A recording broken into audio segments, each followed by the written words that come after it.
우리나라에서 에이펙 정상회의 열렸던 것이 아마 2005년 네. 부산이었던 것 같습니다. 20년 만에 올해 10월에 경주에서 열리게 되는데 이를 위한 준비위원회가 어제 열렸습니다.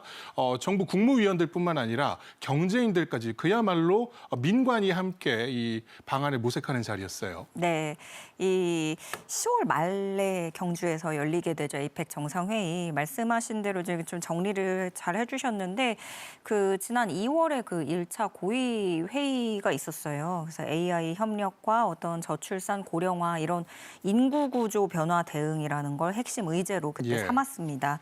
다음 달에 제주 또 7월에 인천에서 각각 2, 3차 회의가 개최되고요. 이 정상회의 주제와 과제를 좀 살펴보면은요. 이 주제는 우리가 만들어가는 지속 가능한 내일이라는 주제를 삼았고 과제는 연결, 혁신, 번영이 되겠습니다. 저렇게 로고와 함께 나와 있는데요.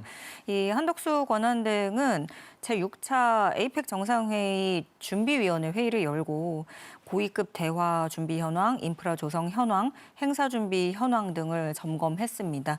이 한덕수 대행은 외교부 중심으로 관계부처와 지방자치단체, 민간이 원팀이 돼서 분야별 준비 사항들을 하나도 빠짐없이 두 번, 세 번 점검하면서 만전을 기해 주길 바란다고 당부했습니다. 예. 에이펙 정상회의는 21개 회원국이 참여하는 최대 규모 다자 외교 행사인 만큼 정부도 만전을 다하고 있습니다. 한독수 권한대행의 발언 들어보시죠.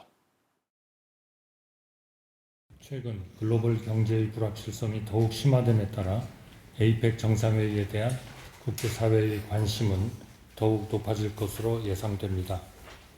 에이펙은 연중 14개 분야별 장관급 회의와 고위관리 회의 등이 개최되고 마지막 일주일 동안 정상회의로 이어지는 1년의 과정으로 이루어져 있습니다. 에이펙을 계기로 우리의 국가 브랜드 가치를 널리 알리기 위해서는 지금부터 단계적으로 그리고 전략적으로 홍보를 시작할 필요가 있습니다.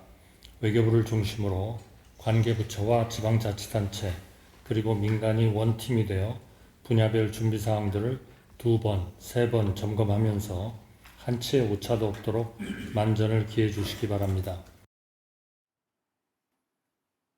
예, 이 이름 그대로 아시아 태평양 경제 협력체인 만큼 전 세계 주요 경제 대국들이 참여를 합니다. 미국뿐만 아니라 중국, 우리나라 모두 참여를 하게 되는데 그런 만큼 상당히 관심이 모이고 있고 이 기회에 이 우리나라 국가 브랜드를 높이는 데도 좀 만전을 다해달라는 당부가 있었어요. 네.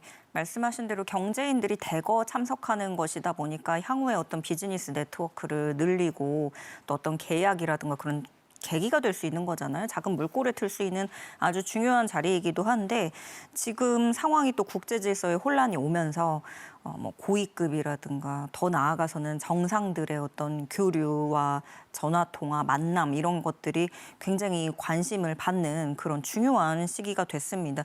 만약에 그 트럼프 대통령이 정상회의에 참석한다라고 한다면 2022년에 조 바이든 대통령이 미국 대통령으로서는 왔을 때 그 이후로 3년 만에 방한을 하는 것이고 또 트럼프 개인으로 따지자면 6년 만에 오게 되는 거고요.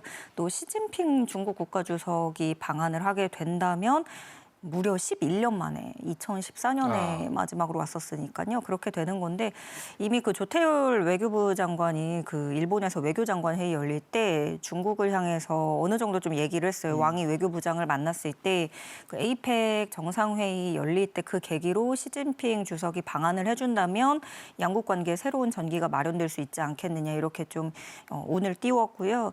우리 정부는 당연히 정상회의의 성과는 기본이고 에이펙을 계기로 해서 우리 국가 브랜드도 그 가치를 널리 알리겠다는 그런 방향을 갖고 있는데요. 한덕수 대행도 그 한국 국가 브랜드를 널리 알릴 기회로 보고 단계적이고 전략적인 홍보가 필요하다고 주문했고요. 또 우리는 그 계엄과 대통령 탄핵을 1년 겪으면서 그 이후에 권한대행 체제의 정부가 계속 국제사회에 얘기하고 있는 것처럼 이제 민주주의 기능이 완전히 회복이 됐고 빠르게 우리가 지금 정상적으로 복원됐다라는 것을 또 이렇게 보여주는 자리가 될 것 같습니다. 예. 10월 개최니까요. 남은 기간이 6개월입니다. 앞서 잠시 말씀해 주신 것처럼 중간중간에 이제 고위급 회의를 통해서 의제를 좀 가다듬기는 하는데 또 하나 중요한 것이 아마 인프라가 아닐까 싶습니다. 이제 숙박시설이라든가 회의장 문제라든가 이런 것들이 아직은 좀 다 완성이 안 된 것 같은데 좀 서둘러서 준비를 해 나가야 할 것 같습니다. 네, 뭐 10월이라고 생각해도 6개월 남았는데 그 딱 맞춰서 좀 할 수는 없잖아요. 그럼 좀 미리 한 달 정도 유예 그걸 둔다고 생각하면 5개월 남은 거라고 볼 수 있습니다.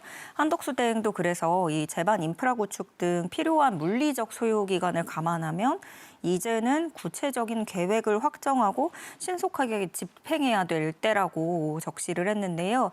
정상회의장, 미디어 센터 이런 주요 시설 대부분이 이번 달 중에 착공될 전망이고요. 또 정부는 남은 기간 정상급들의 숙소뿐만이 아니라 경제인들까지 고려를 해서 양질의 숙소를 제공한다는 데 총력을 기울일 방침입니다. 그 정상회의가 10월이지만 그 연중 14개 분야별 장관급 회의가 있고 고위관리 회의가 이렇게 진행되는 시스템이에요. 그래서 4월 말에는 부산에서 해양관계 장관회의를 하고 5월에 제주, 또 7월, 8월 인천에서 여러 장관회의가 개최되는데 그 마지막 일주일에 정상회의를 또 하는 거거든요. 그래서 외교부가 중심이 되어서 이제 원팀이 되도록 하겠다는 건데 최태원 대한상의 회장은 특히 글로벌 CEO들의 그 폭넓은 참여가 성공을 좌우하는 핵심이라고 얘기를 했습니다. 그렇기 때문에 여러 가지 준비를 하면서 이미 총 780개 글로벌 기업 대상으로 일정 목표를 달성했다고도 밝혔습니다.